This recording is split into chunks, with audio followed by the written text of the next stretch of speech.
Hello everybody and welcome to Lush and Salty Aquariums. Okay, so I picked up my first quote unquote client, the Chicago School of Music. They teach one of my daughters to play guitar, and one thing led to another. They've had this 55-gallon sort of a marine land kit from, I don't know, 10, 15 years ago, maybe older than that. And it had gone to seed. For a while, it was your sort of classic crappy dentist office type aquarium with a few glowfish, plastic plants, a castle, that sort of thing, and kids would bang on this glass. And I mean, nobody could care for it really, truly. I mean, the guy who hired me or is trusting me to bring this thing back to life did what he could, but it wasn't enough, and the tank degraded over time. I've already cleaned. This is, I'm here when it's off hours. I wanted to get a start, being this is my first quote unquote commercial application. And my task is to reboot this to a freshwater system and make it as nice as I can with relatively low tech, some underperforming equipment, and a super modest budget. So it's kind of a labor of love in more ways than one. I mean, I want to see how this feels to do this for other people and even make $1 doing it. But more about this tank. So 55 gallons, rounded edges, acrylic. The top was caked with algae and calcification. And the filter's been running non-stop through it all, which is good because the water parameters are actually pretty sweet, right? Very low no nitrates, no nitrites, and no ammonia. Now, there's one sad refugee from all the bullshit I talked about, you know, kids and degradation and lack of care. So it's one of these tetras, modified glowfish. And so since he's such a refugee, I mean, I'm not going to euthanize him. I'm going to keep him around as long as I can. He'll be the mascot for this tank, and hopefully a metaphor for my ability to survive and thrive during tough conditions. How's that for killing a metaphor? So I mentioned that the equipment was inadequate. There's an EHIM filter down here, but even without knowing the actual technical name, I don't use EHIM at home, so I'm not super familiar, but I did some research. Bottom line, I think this one is too small.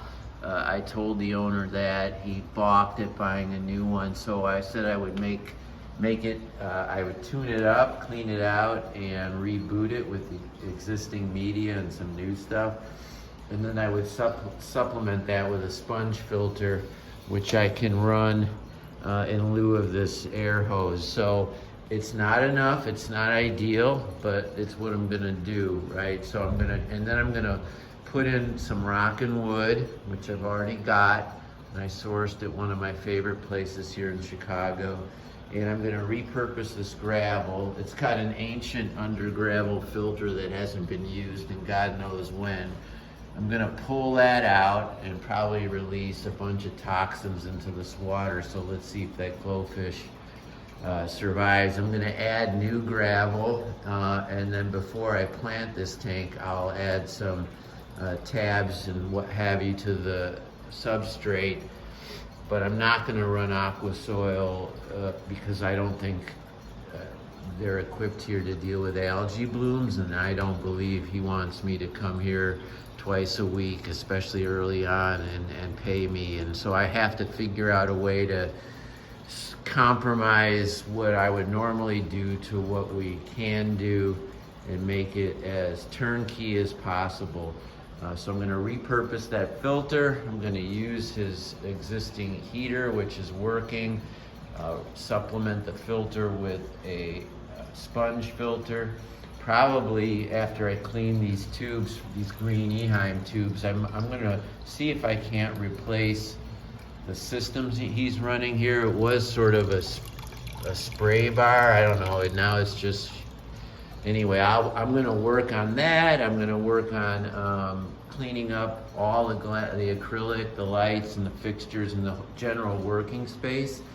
And then I'm going to come back and hardscape this with lava rock and the signature piece of driftwood.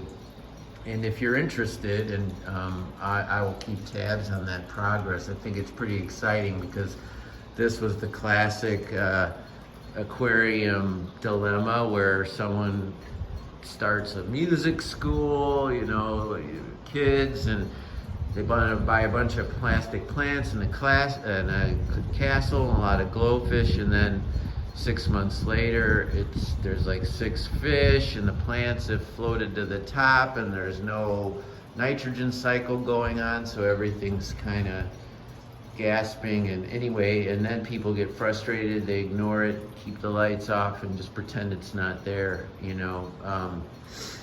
That's how I found this tank. I've already cleaned it looks a lot better than it did.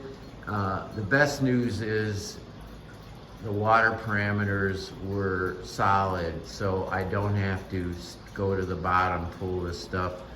At least at this stage, I'm hoping I don't, because I didn't scope this job to do that.